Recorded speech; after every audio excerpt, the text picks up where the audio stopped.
आणि निवडून येण्यामध्ये जनतेसमोर जे आपण आव्हान केलं त्याबद्दल आपल्याचे आभार मानतोच, पण जनतेचेही आभार मानतो की त्यांनी आपल्यावर विश्वास टाकला.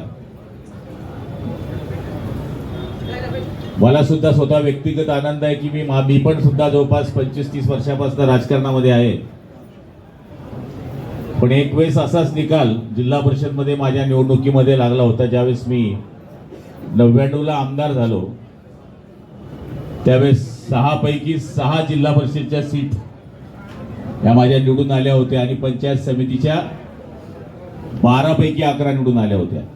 त्याच्यानंतरचा हा एक माझा निकाल आहे आणि 23 पैकी 22 आणि 46 पैकी 46 म्हणजे महाराष्ट्रात महायुतीचे बऱ्याच ठिकाणी सत्ता आली असेल, पण नंबर 1 जळगावची आलेली आहे याचा खूप अभिनंदन आहे.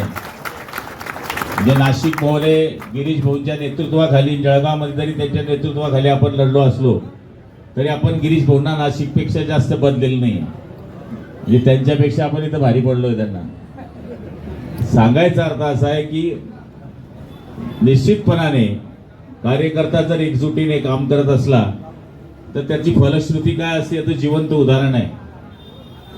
जागा वाटप मध्ये आमच्या किती बैठका झाल्या. तुम्ही तर तिकीट घेण्याकरता भानगडी करत होता, आम्ही जागा हिसकवण्याकरता भानगडी करत होतो. आता याच्यामध्ये मला काही जळगाव शहरामध्ये उभं राहायचं नाही आहे आणि आता आपले प्रभारी मंगेश दादांना पण उभं राहायचं नाही आहे. पण शेवटी पक्षाचं आपण काही देणं लागतो याच्याकरता प्रत्येक जण आपल्या आपल्या पक्षाला किती जागा मिळवता येतील याचा प्रयत्न करत असतो. त्यामुळे 2-3 वेळेस बैठका झाल्या, त्याच्यानंतर जागेवरून बैठका झाल्या. ही